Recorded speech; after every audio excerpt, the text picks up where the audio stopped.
then the sulcus sign, remember the sulcus sign is below the acromion, you're looking for that dip. Okay? So if I'm going to be pulling down like that, and I see that tumor is moving and that dip in there, get a sulcus, that's an indication that there's instability of the shoulder. Okay, and then another way of modification of that is this Fagan's test here, where I'm coming like this and I'm pushing down here. Okay, so these are ligamentous instability tests, basically. Or in this case, we're talking about the joint capsule. So we're looking for laxity or excess movement.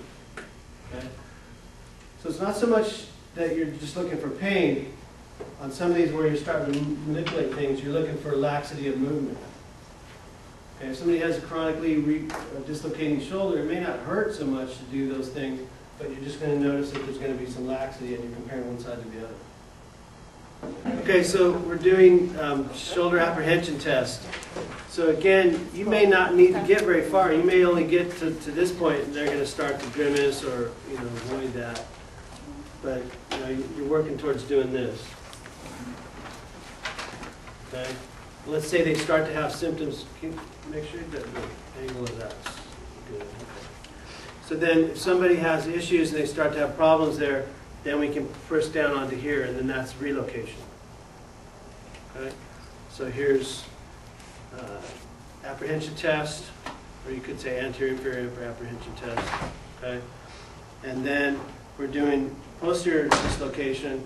So remember, I'm going to bring this over like that, because I'm pushing through to the back door of the shoulder there, and I can stabilize here on the scapula, and I'm pushing down like that. So I'm not doing it here, I'm coming across right here, and I'm doing a little bit inferior because it's reproducing that posterior superior dislocation. Okay. Then we just did this sulcus here like that. So I'm looking for that deltoid to lose the roundness here, or seeing the shoulder come up. So let's say you're saying that he did have some instability here.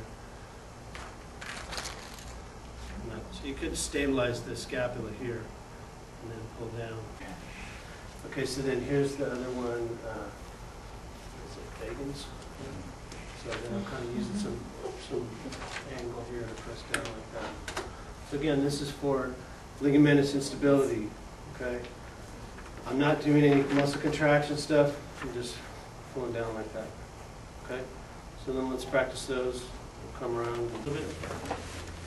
So now what we're going to do is we're going to take this apprehension position. So here's the apprehension test. Okay. What I'm going to do is, like with any other test, there's ways of just, okay, let's push this envelope a little bit farther, okay? Now I'm going to use this as a fulcrum right here, and I'm going to be pressing here. So what that's doing is that's giving it more force to pop it out of the joint. Okay, so here, this is the anterior-inferior dislocation, so that humeral head will be moving this way. I'm going like that. And I can try it in different positions of the joint. So we sound weird. Yeah. So a lot of times people are going to have popping things in the shoulder, right? So you want to try to feel and identify. So now that we know a little bit more about the potential locations where it can happen, one is it could be at the AC joint. One, it could be some of the tendons, like biceps tendon, or it could be deep in the shoulder, like on the labrum. Okay? But for this clunk test, you're looking for clunk. Right, so something's going to be popping across the joint like that. Okay? So what we're talking about here, this is, like I said, it's sort of a combined test. It's a nerd and contractile. So we have two different positions. So we're going to adduct the arm 10 to 15 degrees like that,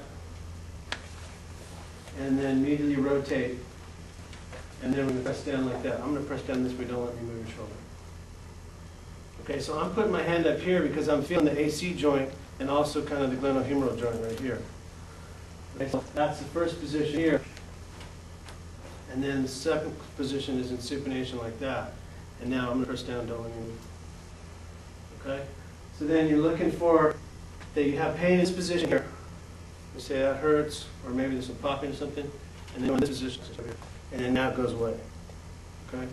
But if you're feeling any kind of popping in here again, you want to pop it so then I can feel this might be an AC problem. Okay? He's got AC instability, and there's some popping going on in there. You might feel it happen there. Okay? So, pain in the first position, let's see, in here, go like this, goes away. Basically just breathing and supinating. The change is, yeah, the change from first position to position is function versus supination. So you're looking for the pain or popping deep in the shoulder joint. And then it goes away in the second position. If it's more superficial, if they feel both positions, it's going to be an AC problem versus a labrum problem. All right, so spring test, I'm moving into the AC joint. So what I'm going to do is I'm going to, let's turn around and face that way. Or sit, maybe like that. So I can, one thing where I can stabilize the scapula like this, and then I'm pushing down on the clavicle, and the distal part of the clavicle, so I'm looking for it to be stable or to move. Right? Another one is this, my hand here is going across the spine of the scapula. That's the shear test, and then I'm pushing here on the clavicle. And then I'm pushing the scapula one way and the clavicle the other. So it's a shearing force. That's looking for excess movement. And now I'm going to compare one side to the other. Can you do a spring again? Okay. I'm holding here. I'm off the inferior angle of the scapula to hold it like that. And then now push down on the clavicle. Same kind of thing. This is I to S, or I, and this A to. Is the abdominal moving at the AC joint or the abdominal? Yeah. What you're looking for it to go? Excess movement right here, yeah. Like I say, in this case, I'm pushing in an anterior-posterior type of direction. And here, it's a superior-inferior direction. Look for it to move down and then rebound back, and the same thing this way. Specific muscle. So, supraspinatus test. So, supposedly, the best way to isolate that is we've got on the plane of the scapula, which is 30 degrees forward of the plane, and then you had a canyon here, right? So now I'm emptying the canyon. So that's why they call it empty. So now I'm going to press down this way. I want you to resist.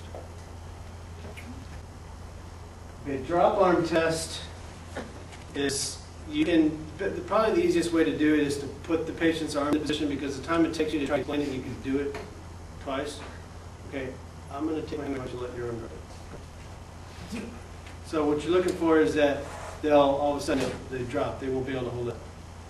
Okay, it's too much pain and irritation to the supraspinatus muscle.